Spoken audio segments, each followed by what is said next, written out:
ada juga beberapa itu buku yang pernah ada tim penelitian tahun 98. Lah itu diinisiasi oleh Mbak Said Surabaya itu kan.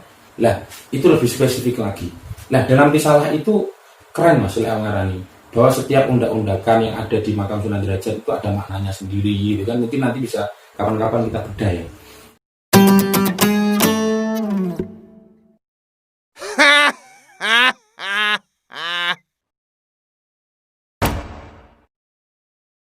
Setelah itu makna filosofisnya gitu kan, Sunan Derajat dengan ajarannya gitu kan, dengan banyak hal yang lain.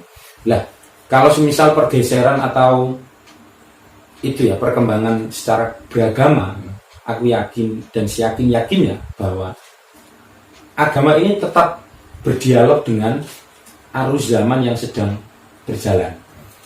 Ketika zaman dulu, ketika semisal zaman reformasi lah, zaman reformasi, ya sudah mengenal zaman reformasi gitu kan. Pasca kemerdekaan semisal, pasca kemerdekaan. Kalau leong jauh-jauh, leong waktu itu kan ngomong bahwa banyak wong Derajat itu ya secara agama sudah paham gitu kan. Secara agama juga sudah paham. Tapi itu lagi, kadang di tahun-tahun itu ketika ngomong agama Islam itu juga berbicara tentang adat istiadat. Lah makanya biyen ono apa kiarane iki nek nikahan gitu kan, nikahan kudu mumet ringin ben jare karo masjid ono ringin mumet nek makam gitu kan. Lah setelah itu makam Sunan Derajat itu pernah satu fase di mana orang itu tidak berani ziarah ke sana. Ya karena memang ya akeh jine, jarine malati gitu kan. Lah saya rasa bahwa ketika itu ada pergeseran lagi, untuk tepatnya waktu kayaknya kita harus belajar lagi ya. Karena mungkin gambaranku sih aku punya sekitar tahun 90-an lah yang pernah tak dengar cerita bahwa sampai makam itu menjadi tempat pemujaan. Pemujaan. Pernah di masa itu kan pernah ada gitu. Terus ono jangkang gitu. Nah, itu walaupun keranji. Lah di tahun itu kan yang sangat berjasa memang guru ngajinya wong sak Derajat, gak hanya Derajat, Keranji, Jetis, Jaranyar Kuwati itu kan. Ono sosok yang bernama Kiai Abu Bakrin, atau biasanya ngomong nyebutin Mbak Abu. Nah sampai Mbak Abu itu orang yang ya bahkan bisa dikatakan orang satu-satunya yang berani gitu kan, berani ke makam Sunan Derajat untuk meramut itu kan. Walaupun sebenarnya ketika di awal dipugar pada tahun 94 itu kan, saya rasa awalnya mungkin 93 nih, 94. Lah itu awal dipugar akhirnya muncul, dan pemugaran itu pun sempat ada kontroversi juga. Iki pemugaran iki bahaya nggak kira-kira gitu kan. Tapi akhirnya sampai hari ini kita ketahui bersama-sama makam dengan kondisinya sekarang hari ini, apalagi sudah cukup wis ono di sudut pintu seperti ini kan. Akhirnya peziarah juga dengan semakin nyaman. Lah, tapi ku mau Mas, kita bisa menyamankan tapi sampai wong Derajat dhewe ati dia rono itu ya jarang. Oh, ini problem tersendiri. Nah, problem ini problem. Kapan-kapan kita mungkin bisa bahas lebih dalam terkait dengan si makam dan kenyamanan masyarakat di sini. Nah, mungkin itu juga enggak usah dibahas. Berarti memang mungkin kita belum tahu lengkap ya, tapi mungkin gambaran saya memang ada sosok yang berjasa di masa itu, bagaimana minat ataupun rasa keagamaan masyarakat di waktu itu mungkin mulai menurun. Ya mungkin karena bisa saja faktor politik, Mas. Karena di waktu itu katakan di tahun setelah kemerdekaan itu ya, mungkin juga ada bau-bau PKI, terus kalau masyarakat Nahdien waktu itu juga ingin digeser atau apa ya. Tapi memang kejem Mas, ketika semisal jadi awal ngarani wong Nahdien iki yo, utama kita kan gitu kan wong Nahdien. Itu melewati fase yang sangat panjang gitu kan, tapi tidak ada henti-hentinya untuk mencintai negara kesatuan Indonesia atau negara yang kita tinggali bersama-sama gitu kan. Di zaman Orde Lama gitu kan, misal Orde Lama Soekarno itu kan pernah menisbatkan bahwa beliau ini adalah itu anggota dari Muhammadiyah gitu kan. Sampai ya walaupun sebenarnya NU di zaman Orde Lama masih banyak diberikan tempat gitu kan, dengan adanya Wahid Hasyim menjadi Menteri Agama gitu kan, Lukman Hakim Lukman Hakim kan Mbah jadi siapa Hakim Saifuddin Saifuddin. Nah itu juga pernah menjadi Menteri Agama dan yang lain. Tapi di zaman Orde Baru ini memang agak sulit juga, karena beberapa bahkan tidak ada gitu kan, bahkan tidak ada, ya ada tapi dikebiri lah bahasanya. Menjadi menteri agama tidak pernah dari kaum Nahdiyin. Dan saya yakin dan saya yakinnya ketika di tahun itu, di tahun-tahun berarti kan awal Orde Baru itu tahun 1960-an gitu kan, 1960 sampai akhirnya tumbang di 98. Itu banyak, saya yakin ketika beberapa makam itu nggak ada yang diurus. Satu. Yang kedua adalah ya faktor politis. Lah katanya dulu loh, katanya orang derajat ini kan nggak mau nyoblos Golkar gitu kan. Yang selalu menang adalah P3. Sampai akhirnya derajat nggak dimasuki aliran listrik, PLN gitu kan, PLN. Nah, tapi akhirnya derajat ini oleh PLN masuk, tapi mau kudu menang Golkar gitu kan. Lah itu mas, faktor politis itu yang mungkin saya rasa juga mempengaruhi atas faktor itu. Lah zaman saiki mas, itu piye yo? Wong iku pinter-pinter kabeh. Urusan agama itu syariat halal haram yang ngerti, pahala dosa itu yang ngerti kabeh, tapi itu tadi, yuk kita lihat masjid aja. Sing canomi piro sing nanti langgar-langgar. Ya termasuk aku lah. Termasuk aku juga. Ya nggak tahu ini entah masuk kok juga piye yo pemahaman tentang agama ini semua sudah paham. Beda kalau orang dulu diajari bahwa sholat jamaah muslimat ayo jamaah sholat ganjaran itu derajat. Ya maka akan full gitu kan, karena sholat jamaah itu adalah lebih utama daripada sholat sendiri. Lah kita sudah paham itu semua, entah karena juga arus globalisasi, saya pun juga. Jadi sholatnya iso iku kan, sholatnya lewat juga online lah ya kan. Perubahan zaman terus gimana mas? Aku juga penasaran sih.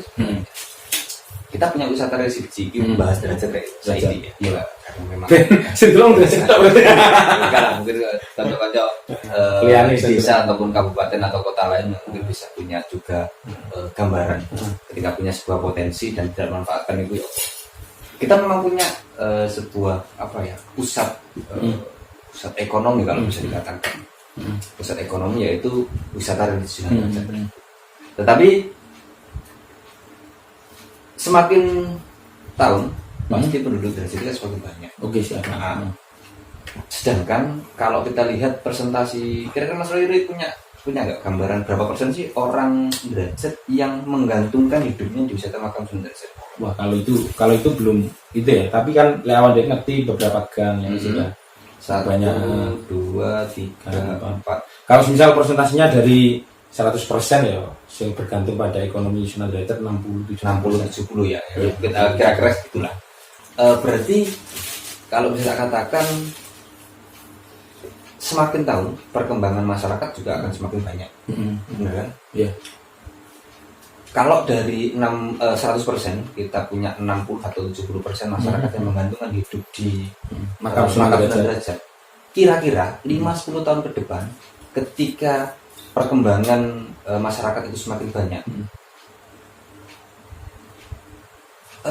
dari 60% mestinya kan bisa berkurang ya, jadi 40 atau 30%.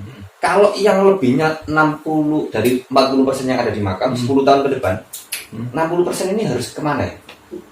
Kalau yang ada 10% yang 30 dan 40 itu nelayan, ada beberapa yang petani, ya wira swasta lah. Tetapi perkembangannya ke depan, kalau ini tidak menjadi pemikiran bersama, kira-kira karena kita sudah punya makam, itu juga menjadi potensi yang mungkin bisa diintegrasikan. Kalau Mas Suri punya pandangan betul, ya memang sih ke depan. Ya sebenarnya kita harus ikut mas ya, ngecek saiki bagaimana peran dari para pemuda atau konco-konco nom derajat. Itu yang menjadi catatan bahwa makam itu tidak hanya tempat untuk ziarah saja ya, menurut saya, bahwa di sana juga ada perputaran ekonomi, di sana juga ada pertarungan ide politik gitu kan, ada juga gagasan ide. Jadi banyaklah berseliweran di sana, bahkan banyak urusan intrik dan sebagainya juga. Jadi itu ya, makam Sunan Derajat ini banyak itulah menyimpan tapi gelap ya. Nah ini juga menjadi catatan ya, ketika semisal kalau semisal warga yang suka atau jamaah yang lain suka dengan ziarah, sehingga